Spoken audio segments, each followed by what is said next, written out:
Max Rogers, welcome to the Athlete Conversation. Thank you very much for coming, having bro. me. Thank you for coming, bro. We took a bit of it was a trip to get here, It was a bit of a trip to get here, huh? eh? Yes. So tell the audience a little bit about yourself. Where are you from? Where are you playing? All of that. Okay. I'm from Sydney, Australia. Born in London, so got introduced to football or soccer in London first. Been playing it my whole life. Football. I prefer football. We'll call it football for the rest of the podcast. So moved over to Australia when I was about 7 or 8. Been playing over there, played for some of the A-League clubs over there, like Sydney FC and Central Coast Mariners. Mm-hmm. And then ended up over here, like Fordham University, playing soccer there. After 2 years, transferred to Yale, and I'm at Yale now, studying economics, playing on the men's soccer team. Playing and studying. Yeah. How's the level of soccer in Australia, bro? It's good, bro. I think the top level is pretty good. The problem is there's no money. There's no money. Like, as far as the pro game, like compared to the MLS, it's a pretty good level, but there's just not much investment because there's too much competition with like AFL, rugby, too many sports. Australia plays too many sports, man. Yeah. And is it like a pay for to play type of thing, or do the clubs actually fund the players? So if you're at an A-League club, they'll pay for you, but like in the league that we for youth, there's like, say, New South Wales, my state, has like 20 teams, and 3 of them are A-League teams. So A-League, what? A-League is like MLS Academy, our version.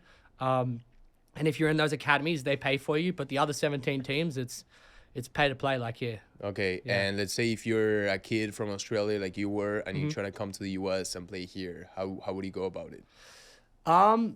Same way you would have, Showcase, or maybe showcases, agencies. highlights, intermediate, like sort of third party agencies. Okay, more of the same. But What's it's the not that common actually for at from least Australia, for football. from Australia. A lot of basketball exports, but not much football exports for whatever Really? reason. A lot of Australian basketball players Lots come of to it. the US. Yeah, I mean, like Fordham's got two, maybe 3 girls now on the women's basketball team. Wow. Zach Riley for the men's basketball teams from New Zealand. You know, so there's a bit going on. That's pretty cool. Yeah. And talk to me about your experience at Fordham, bro. How was it?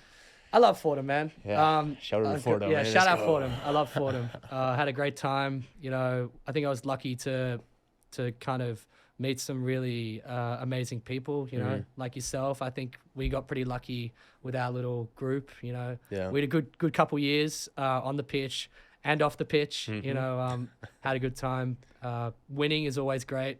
So, I mean, I loved Fordham. We won a championship at Fordham as well. We won an A10 championship, huh? Yeah, and for those who are listening, obviously, I think, and I've talked about this in my previous podcast, but it's very important when you're part of a team, you're kind of thrown into, like, you already have friends, So that's a positive about being part of an athletic team, whether it's soccer, football, basketball. You get thrown into the fire, but with people that are in the same path as you. Like-minded individuals, huh? Yeah, so we would wake up at like 6 a.m. and go train, and then maybe we would go out or not go out, depending on the day.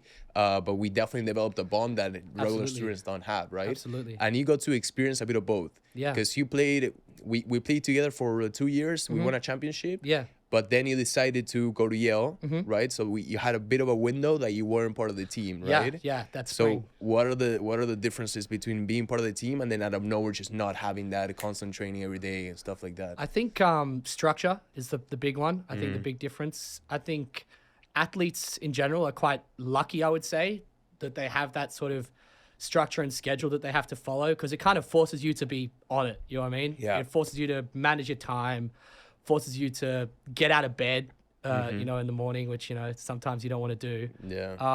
And then, so when I kind of had that semester off, it was, having to do it all by yourself, having to sort of create your own schedule, your own structure. And then obviously less FaceTime with the team was something that I definitely missed. With your friends. You know what I mean? Like, because we're all boys, Yeah. you go from spending at least 6-7 hours a day with these guys to seeing them every now and then, you know what I mean? Very, yeah, especially because you start going out a little bit too, I mean, you were enjoying yourself, right? Yeah. And I think you made a lot of friends that weren't part of any athletic teams, right? Yeah. You definitely So- meet some different people. That I'm friends with them now as well through you, right? Yeah. But what do you think are like if you were to look at the athletic demographic, right, Mm-hmm. the players you've been playing with versus the guys that are not part of the team and maybe they just want to, we talked a little bit about this on the way here, but what do you think are some of the key differences, right?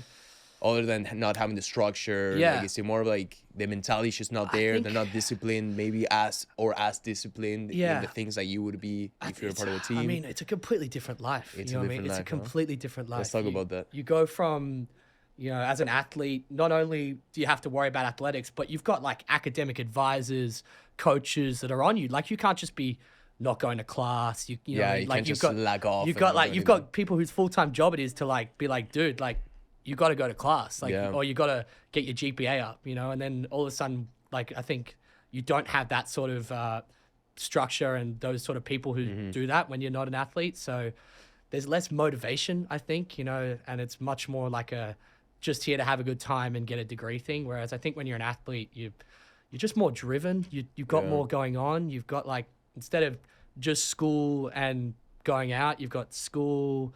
You've still got the social aspect, but then you've also got the football that like kind of brings it all together, and it like I think allows you to kind of be around people that are very similar, like you said. So like I think the main difference, personality-wise, is athletes just have to have it all together a bit more and have to be a bit more driven. You know what I mean? And they definitely have way less leeway. Just in terms of like, they can't be lazy, man. You got to get stuff done. I think also, obviously, not every single student. Of course, there's people who work like 3 jobs, you know. Oh yeah, we're speaking very generally. It's just very general. But yeah, I mean, I think that's one of the beauties that being an athlete in college gives you for after college, when you, like we were talking about, right? If you want to get into a sales role, even a finance role, anything that's competitive and high pace, it's good to come from that background. Absolutely. And we're not saying that you need to be an athlete but you can definitely be a student and develop, like, you go work out, find a job, be disciplined, do the things that you got to do to make the best version of yourself for the future after you're done with college, right? Of course.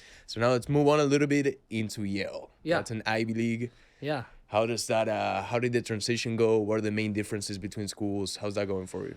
The transition was really, really actually pretty easy for me. I was quite lucky that I met a bunch of Yale guys over the summer because I played with them in USL2 for Manhattan in the summer leading up to my transfer to Yale. So I had a few good mates that I'd already sort of established relationships with. Football side of things, it's college soccer, right? So like it's pretty similar everywhere you go. Like they want you to be athletic. You have to take care of your body. You have to work hard. You have to win duels. Like it's a very much, I think, very similar system to Fordham actually. Like in like big emphasis on winning your individual battles and big emphasis on like doing whatever it takes to win. You know what I mean? Like it didn't have to be pretty football all the time. So in that aspect, it was a pretty easy transition. The hardest thing I think was the school. The school is tough. It's tough, man. How's like a roller week for you? What does it look like? Well, just at the moment, say in the spring, because we've got early morning practices. It's a pretty early wake up. We have 6 a.m. practice 3 times a week, so that gets you out of bed. That definitely gets you out of bed. It gets you going in the morning. And then like I'm taking 5.5 classes this semester. So why half? What's your an IP? For languages, it's a class and a half because you meet every single day. You meet every single day. It's a class and a half. I thought you had like 5 classes. It's counted. Class, so like bro. Each class is 1 credit at Yale, but a language is a credit and a half. What language are you? Portuguese. Portuguese. You speak Portuguese? Meu nome é Max. How come you chose Portuguese? Do you have to choose a language? You have to choose a language. Wow. Yeah. So I already speak a bit of French, but I kind of wanted to do something different. Everyone on the team, like I don't know why, it's just one of those things. So like everyone on the men's soccer team did Portuguese. We've got a few Brazilians on our team and stuff like that. Damn. So And what do you think they make you like take a language? I think liberal arts schools. It's all about kind of building like a way of thinking and like a well-rounded a well-rounded individual. Exactly. Okay. So like I think that's why you have to take a bunch of like philosophy classes, English classes, like quantitative reasoning classes, even like regardless of what major you're doing. So I think a part of it is just trying to sort of shape like a well-rounded individual. Student, you know what I mean? And what's your vision for your future for after being at Yale? Because being at Yale, for those who don't know, an Ivy League, like your opportunities are pretty big. If you have the chance and the opportunity to go to an Ivy League, it's a very good opportunity to have, right? Especially if you wanna, even if you wanna do your own thing, start your own business, or even on the professional side, it's a great opportunity, right? So what's your vision for your career, whether both as an athlete or if that doesn't work out or you choose to do something else, what would that be? Yeah, I think you're right. Like, I'm quite lucky that I got the opportunity to go to a school like Yale, because it definitely gives you a bit more freedom and leeway to sort of do what you want to do. So I think there's a few different avenues I could go down. One, I still love football. I'd love to stay involved in football if possible, whether that be playing or coaching. I think that's something I'd be very interested in doing if given the opportunity. But I'm realistic. I understand that everyone wants to be a professional footballer, huh? Like, it's just everyone wants to be a pro athlete, you know? Yeah, so another thing that is a possibility for me is using that COVID year of eligibility. Do I go and do a master's somewhere? Do I come back to Fordham? You know, does the prodigal son return? You know, but that's an opportunity. And then I think another one is just going straight into work. I'm very interested in sort of anything finance, mostly investment banking, private equity, venture capital kind of stuff. Yeah. Those are two very different animals though, right? The pro route in athletics versus just finance. Yeah. What do you think are characteristics that meet for both? You know what I mean? I mean, they definitely meet. We were talking about this on the way here. Like, there's definitely like a mid ground for all of them, and that you have to be a competitive person. You have to be driven for all of that. Like, I think that's a big reason why college athletics, like as we were saying, like you walk into a lot of banks, a lot of sales jobs, like you're sitting next to some, you know, ex Harvard soccer player, some ex Dartmouth soccer player, a Fordham guy over there. You know what I mean? Everyone, like the athletes, I think there's other ways to do it, but the athletes have to develop that sort of ability to handle adversity. Absolutely. That ability to just sort of get it done. You know what I mean? Like you and me, like, how many times have we been screamed at? You know what I mean? Like, and I think every single day. Every single day. Every single day. Yeah. You know what I mean? So you have to be able to like take that criticism, be resilient. Yeah. You know what I mean? And sometimes fight back. Yeah, and sometimes fight back, right? So I think that's where sort of there's an overlap between like a lot of sort of cutthroat professional roles like banking or sales, and then pro football or college football as well. You know what I mean? Yeah. And what do you think are the ways that someone who's not part of an athletic team, how can they get the same experience, right? Would it be just go find a job, but put yourself out there? Like, how do you recreate the winning experience with a regular student? I think finding a job for sure, but I think you just got to find something that you're like really passionate about and do it. You know what I mean? It's got to be something extracurricular. So like it can't be school. You can't be like, oh, I'm really passionate about school, so I'm just going to do that. Like, we're already doing that. I'm saying like find something separate. You know something what I mean? that gets you out of your comfort zone, right? Exactly, yeah. Something that pushes you a little bit. Like even like an escape, like just another environment that you can sort of put yourself in a couple hours a week. Like, say, you know, you're really good at music, like go like play an instrument. Go play an instrument. Join a club. Play in front of people. Band. Yeah, exactly. Play in front of people. Yeah. Or I've got a friend that was really into sneaker reselling. Shout out Peter if he's listening. And he like, I know that he just got really into it, and then he like committed to it, and now he's got like a business that he runs on the side while also being at school, and I think that's awesome. Yeah. So I think that's another way to sort of build up like something that you might be getting if you're an athlete. Like, he's had to deal with all kinds of stuff running his own business, you know what I mean? Absolutely. Really cool. And I think also being an athlete kind of gives you are sacrificing a lot of your time. Yeah. So like 4 times out of the day, you're literally like in training. Yeah. So you need to be prepared to be able to invest that time. Of course. You know what I mean? Yeah. So for us at Fordham, we would, let's say we're training at 10:30, half an hour before, we had to be there in the locker room, trying to make sure everything's right. Then you gotta bring up the pennies, and then if one of the pennies is wrong, if the balls aren't pumped. If the balls aren't pumped, especially trouble. Especially if you have like a bit of a leadership role in the team, of course, like it's kind of your responsibility. But I think And shout out to the coaches. I think that's a good thing. Yeah. Because it gives you, like, it makes you more accountable and more responsible in terms of everything. By the end of my college career, which ended last week with their big retirement. On that retirement, buddy, by the way. Big retirement. By the end of my college career, I made sure that everything was my responsibility. Yeah. Like, before going to training, if the pens weren't there, that was me. If the balls weren't pumped, that was me. If someone lost the ball, that was me. Yeah. And I think that's a good characteristic to just have in your everyday life, right? Yeah. And you think in moving a little bit towards Yale, right? Yeah. Do they have the same type of accountability? Yeah, I think Yale is like, it's almost, our program at Yale is quite like military style, you know, like everything's like by the book, and there's like clear and obvious guidelines. Like, you know, we have like, if you are, so say we have a team meeting that's at 5:30. If the clock strikes 5:31 And you're late, 250 push-ups. Like 250 right there, 250 push-ups in front of the team. In front of everyone? In front of the team. What if you can't get it? If you can't get, like, you can take like. You can divide it into. You can space it out, you know. But like you gotta hit the deck and do them, kind of thing. And then we have like clear roles on who's in charge of what. So that I get same thing. Like, it's just all on a spreadsheet. Everyone knows exactly what they're responsible for. Like, and if they don't do it, it's on them. It's punishment. Sometimes it's 250 push-ups. Sometimes we have to like run the stairs at Payne Whitney Gym, bro. It's like, that sounds awful. It's like 10 flights of stairs. They make it like the entire team. So it's same just thing. Because someone messed up, everyone goes and does it, right? So it's very similar, you know. Like, there's a big push for being accountable and kind of having your stuff together. You know what I mean? And like, what's leadership style over there?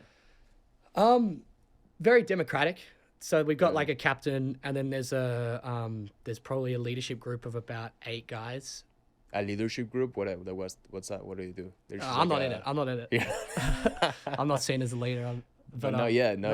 But I think it's they have a meeting once a week, and they just sit down with the coaching staff, the captain, the 8 other guys in the leadership group, and they just kind of talk about what's going on, talk about what can be improved, kind of stuff, which I think is a good thing. I think it's a good thing because they have guys from each class. So like they'll have 2 freshmen, 2 sophomores, 2 juniors, 2 seniors, and the captain. You know what I mean? So so you get only one captain. Only one captain. Only one captain. Yeah, none of this like 6 None captains. Of 6 captains like at the this same college sports. Yeah, that was a new one for me. Do you see yourself as a potential leader? I think I'm a leader. I think I lead in ways that that don't really fit the mold of like a college program, if you know what I mean. So how would you describe your? I think coming from my sort of like more professional background, and I mean I was playing men's soccer from like I think 15 was when I was like playing with like grown ass dudes. Let's talk about that too. What was that like? But well, like okay, we can talk about that because it kind of works. But like, you know, you make a mistake, and I'm 15. I make a mistake. I've got a 27-year-old like guy screaming at me. Like, what are you doing? Like get it together, kind of thing. You know what I mean? And I think so. That was a big culture change for me. Is coming over to college soccer. Like, it's a much more like a development sort of environment rather than like there's professional aspects, of course. Yeah. But it's like, you know, you can't just scream at your teammate like what are you doing? You know what I mean? Or like that was shit. You know. Maybe at Fordham depend. Yeah. There's a time and a place. Of course, there's a time and a place. Exactly. Yeah. So I think back to that, like that, being exposed to that at a young age, it makes you resilient, but it also naturally, if you're in that environment, you pick up on, you know, aspects of that environment that you think are good. And I grew to kind of love that sort of professional cutthroat environment where, like, you know, if you're playing like shit, like, I'm going to tell you. And I hope that if I'm playing like shit, you're going to tell me, because I'll be like, you know what, like, Conrad's right. Like, I got to shape up, you know, like, we're losing 1-0 and I'm taking the piss out on the left wing, you know what I mean? Like, you're right. I got to fucking tighten up. We'll minimize it. I gotta like, you know, I gotta get it together. You know what I mean? Like, so. Yeah, but how do you kind of like tune it down a little bit, right? So you came like an animal. Like someone would mess up and he would get on their butts. Yeah. How did you bring that down? Did you bring that down? Is that I think I brought it down a little bit. I think it's something I definitely still need to work on. But I remember speaking to. Remember we had the sports psychologist. Kristen. Yeah. She was really good. Shout out Kristen. She was really good for me with that, because she like gave me a few techniques and like tried to get me to sort of just like sometimes just focus on myself, which is like, obviously it's a team sport. You got to focus on the team too, but as in like kind of like try and distance myself from like what other guys on my team are doing. Cause I don't know, like I'm the sort of guy, like I'm like, guys, like are we trying to win or like, are we just sort of standing here? You know what I mean? So I think like she gave me some techniques. Can you talk on that? Yeah, yeah. So like one would be to like, she said like if say like we're defending your guy, you never would happen. Obviously, you can run it something like that. But like off a corner, your guy just bullies you. Yeah, scores a goal. Header 1-0. You know what I mean? So she would be like, all right, like stop, stand still, pick something that's also still like in your eye line, like so like I know I'd stop, I'd stare at the camera, I'd like take 3 deep breaths, I'd be like, I gotta control the controllables, and for me that's like I gotta control what I'm doing and how I react to what's going on. You know what I mean? I can't and control. That works. Yeah, it's helped. Controlling the controllables. I like that saying. It's helped me.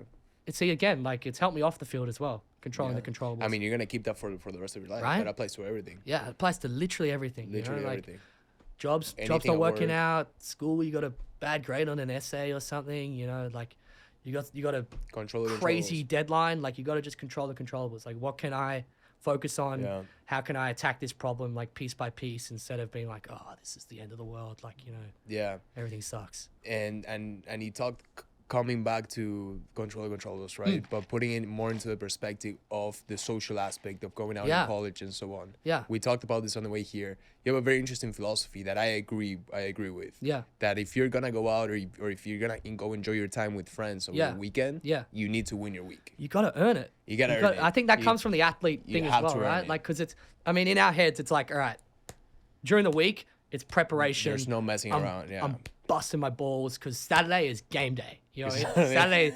Saturday is game day. Saturday, like we are balling out on Saturday. Saturday is for all the marbles. You know what I mean? Yeah. I think the same thing kind of applies to life, at least because of that sort of athletic background. You're like, all right, like I'm gonna put my head down Monday to Friday and get the work done. So then Saturday, Sunday, I can kind of.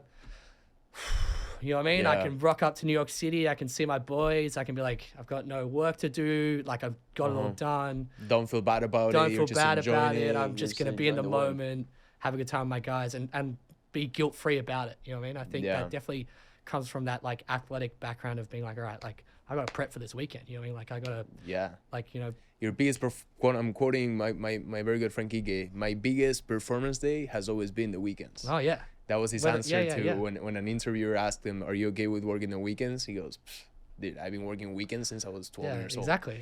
That's what it is. Yeah. When do you think you developed that mindset though? Was it when you went to Yale and now out of nowhere you're literally sleeping 6 hours or 3 hours a night? Yeah. Or was it more at Fordham? Because at Fordham you were younger, right? Yeah. I think there were still aspects of it at Fordham. I think like you look at like how we were living even as freshmen. You know what I mean? Like, yeah, no.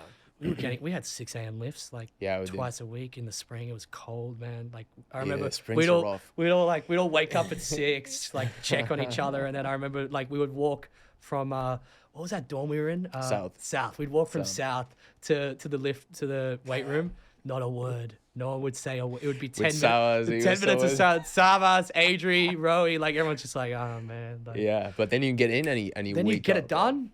You do it. Momentum. You have breakfast, and then all of a sudden it's like 9 a.m. You've already attacked the morning. You already won the morning. Yeah. What else? Now you have momentum, and then you're dominating the rest of the day. You know, I never fully played a spring season. Really? I think my only spring season, which I was injured for most of it, was last year. Like I played a couple games, but I've been injured every single one of my spring seasons. That's crazy. On this one, I'm recovering from meniscus surgery before retirement. The last year I was dealing with an ankle injury. Yeah, I remember that. Then the year before, labrums. And I think that comes from the way I play too. Yeah, I always leave it all on the field. You're a tank. But that's how it is. You know? I no. feel like that's something that you also have to keep in mind as an athlete. Yeah. How do you personally balance like the pushing on the physical side, but at the same time taking care of your own body? I think one thing that I have definitely learned a lot from and improved upon is diet. I think diet plays a big role. I remember, I don't know if you remember, but South, we would live like across from the deli, the deli there, and I'd yeah. like every now and then I'd be like like ice cream, you know, like something like that. But that's kind of gone. I think big emphasis on like making sure you're taking the right supplements, getting your You take any protein in. supplements? I just take like, they're pretty much just vitamin gummies. You know what I mean? Like I take that, and then I drink a protein shake like once a day. So the diet is like the biggest I thing think you the do? diet's the best way. Look, obviously the best way is sleep, I think, to take care of your body. But sometimes that's just not a possibility. You know what I mean? Yeah. So then you got to make sure you're eating right, recovering right. You know, are you stretching? Are you in the ice baths when possible? You're working out to build a Are you muscle. working out? Exactly. So It's all part of the process. it's all part of the process. It has to be like a well-rounded. It's not just, you can't just. It's not just one thing, huh? Yeah. It's a whole collection of things. And it comes back to that's one of the biggest positives about having so many things in your plate, because you learn how to kind of manage everything. And we're kind of running out of time, but the last two things that I wanted to ask you. Of course. One, if you could describe your growth from the moment you came from Australia all the way to here, how would you describe it? I think I've matured a lot. You have to just because of like how much stuff we're doing and what we're doing. You know, school's no joke. Like you and me, like we take it seriously. We're not here to just get a degree. We want to learn. Make an We want to win at school. That's how part it of is. being an athlete as well. You know what I mean? So I definitely had to mature that way. Matured on the pitch as well. I think I've gotten like, you know, you have to for college soccer. I've gotten stronger. You know, I remember coming in, like they had me on the what do they call it, like the baby. the What was it? Baby lamb. The Babe, lamb. the lamb. The I was lamb, on you're the the lamb lamb. lift. I was like, oh man, like this is, like my family still like takes the piss out of me for that. Like I remember like you guys were all doing like crazy back squats, and I was there doing my like single leg, you know. Yeah, for the double ones that don't squat. know, the lamb. So for the lifting program of Fordham, we had the rams, which were like the bigger big boys, animals, like the big karate. boys, Yeah. and back in the day, and then you Yeah. had the lambs, which was for the freshmen. Which was me, And freshman this guy was me. 20 years old. He was still a lamb. But then you outgrew that. Now Yeah. you're benching like 225 pounds. Yeah, right? Like, yeah, you're going yeah. crazy. So I think that. So physically, I've gotten a lot stronger, and Uh-huh. then mentally, you have to mature. You have to learn to manage your time. You also have to learn to be more selective with your time as well. I think so. Those are definitely the aspects I think that I've grown as a result of coming over here. Yeah. That's good. And one last thing. One piece of advice that you would give an international student coming to the US. What would that be? It's a good question. Do your research. Okay. Do your research. Make sure that the school you're going to, the program you're going to, is the right fit. Make sure it's somewhere that you can see yourself living for 4 years. You know what I mean? 4 years in your 18 to 22 or 20 to 24. Like that's a pretty influential time in your life. You know, you meet in college, you meet brothers for life. You know what I mean? Yeah. We were talking about that on the way here and last night. You know what I mean? Like we were pretty lucky, but make sure you're going somewhere that, you know, you can see yourself playing there for 4 years and you can see yourself studying there and making friends for life at, you know? And also take the chance, right? Of course. Like, for Take you, the chance. Take the Oh, chance. take the chance. You have to take There's the a chance. lot of people that don't. There's a lot of people that don't, especially in Australia, because they're like, oh, it's so far away. But take the was worth chance. it. It was so worth it. I don't regret it. I don't regret a second of it. I mean, you're out of your comfort zone. You grow as a person. Yeah, Everyone that you met, dude, You have to grow up, and you're in a completely different environment. You get to reinvent yourself if you want to. You know what I mean? Yeah.